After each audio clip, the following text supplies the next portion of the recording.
Hola chicos, en esta ocasión vamos a hablar sobre un periodo muy importante de la historia de nuestro país, del milagro mexicano al México contemporáneo. Pero antes, quiero que imaginen algo.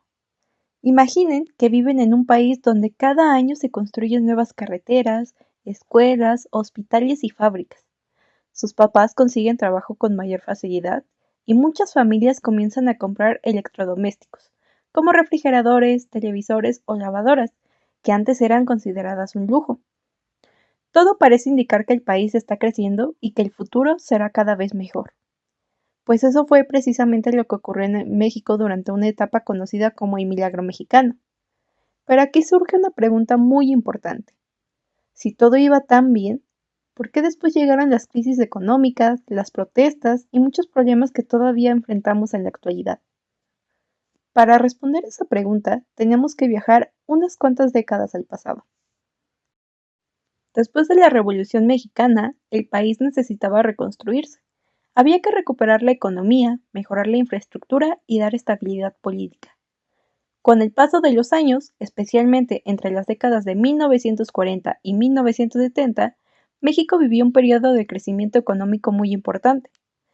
A esta etapa se le conoce como el milagro mexicano, porque la economía crecía de manera constante durante varios años. Muchas empresas comenzaron a producir más productos dentro del país, se construyeron carreteras, presas, escuelas y hospitales, y las ciudades empezaron a crecer rápidamente. Además, el gobierno impulsó un modelo económico llamado industrialización, por sustitución de importaciones.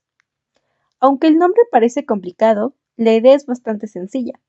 Antes, México compraba muchos productos a otros países.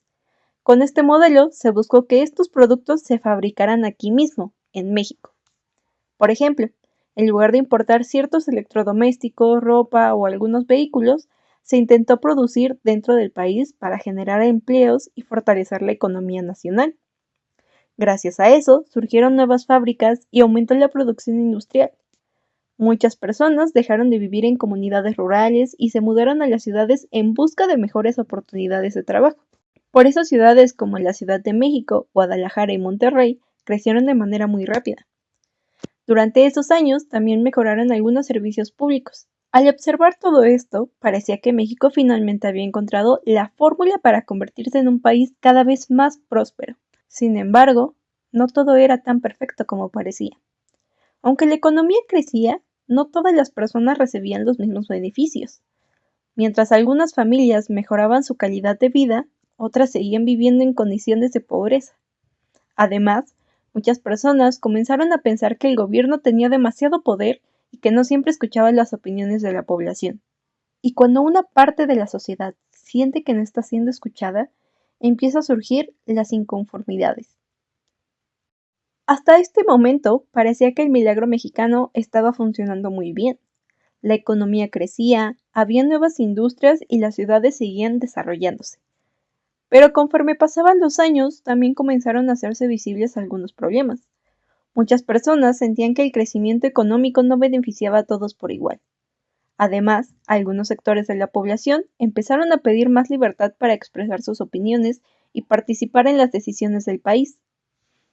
Uno de los acontecimientos más importantes de esa época ocurrió en 1968. Ese año, miles de estudiantes de diferentes universidades y escuelas salieron a las calles para pedir mayores libertades, respeto a sus derechos y cambios en algunas acciones del gobierno. Es importante aclarar que no todos los estudiantes pensaban exactamente igual, pero compartían la idea de que era necesario abrir más espacios para el diálogo y la participación ciudadana. Las manifestaciones crecieron poco a poco.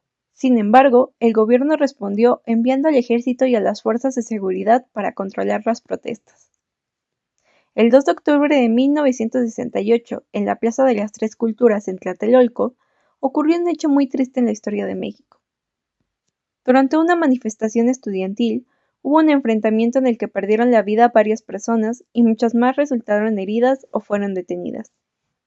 Hasta el día de hoy existen diferentes investigaciones sobre lo ocurrido y sobre el número exacto de víctimas, por lo que sigue siendo un tema de análisis para los historiadores. Por eso, seguramente alguna vez han escuchado la frase de "el 2 de octubre no se olvida".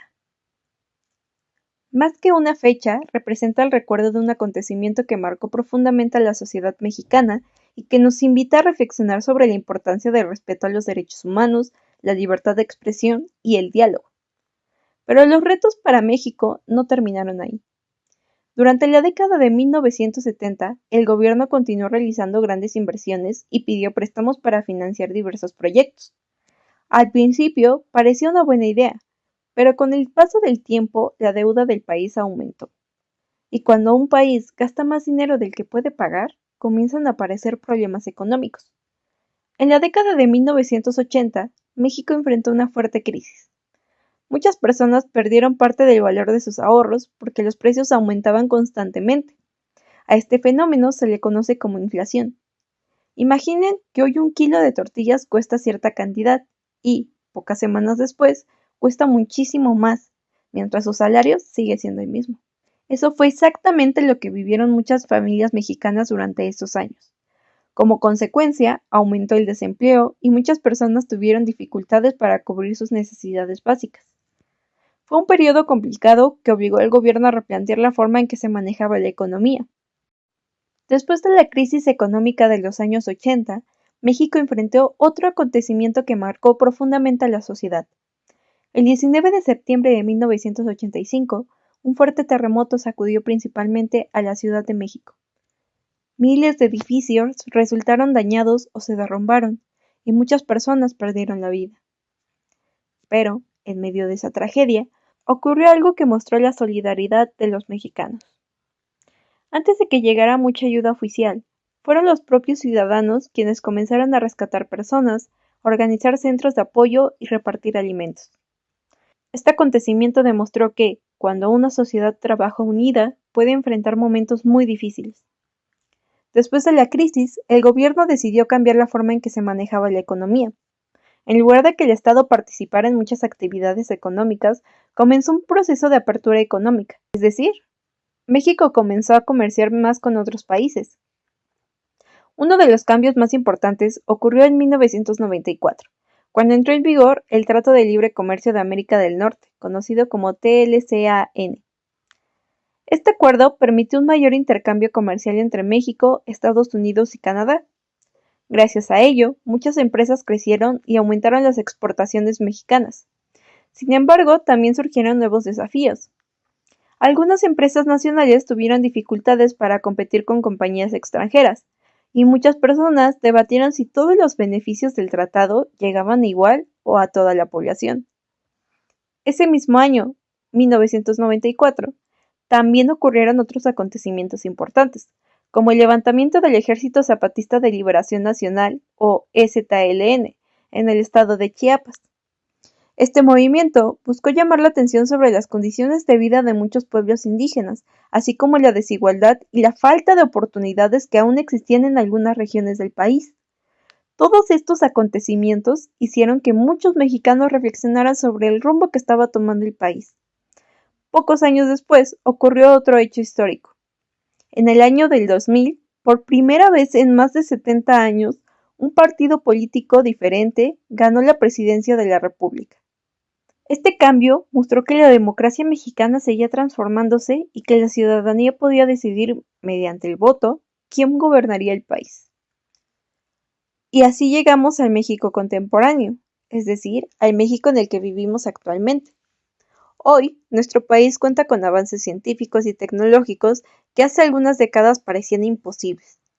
Tenemos acceso a Internet, teléfonos inteligentes, redes sociales e información al alcance de un clic.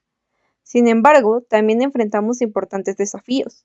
La desigualdad social, la inseguridad, la contaminación, la migración, el cambio climático y el acceso a una educación y servicios de salud de calidad siguen siendo temas que requieren la participación de toda la sociedad. Por eso, estudiar historia no significa únicamente aprender fechas o nombres, significa comprender cómo las decisiones del pasado siguen influyendo en nuestra vida cotidiana. Muchas de las carreteras por las que viajamos, las escuelas donde estudiamos, las instituciones que conocemos e incluso algunos de los problemas actuales tienen su origen en acontecimientos ocurridos hace varias décadas. Y aquí quiero hacerles una última pregunta. Si ustedes pudieran tomar una decisión, para mejorar el México actual, ¿cuál sería y por qué? No importa si la respuesta tiene que ver con la educación, el medio ambiente, la economía, la seguridad o cualquier otro tema. Lo importante es entender que la historia no solo habla del pasado, también nos ayuda a construir un mejor futuro. Hemos recorrido un largo camino desde el crecimiento económico del milagro mexicano hasta los retos del México contemporáneo. Como vimos, la historia de nuestro país está llena de momentos de progreso, pero también de desafíos que han puesto a prueba a la sociedad. Comprender estos acontecimientos nos permite comprender mejor el presente y nos recuerda que cada generación tiene la oportunidad de contribuir a un México más justo, más incluyente y con mayores oportunidades para todos. Muchas gracias por acompañarme en este recorrido. Nos vemos en la próxima.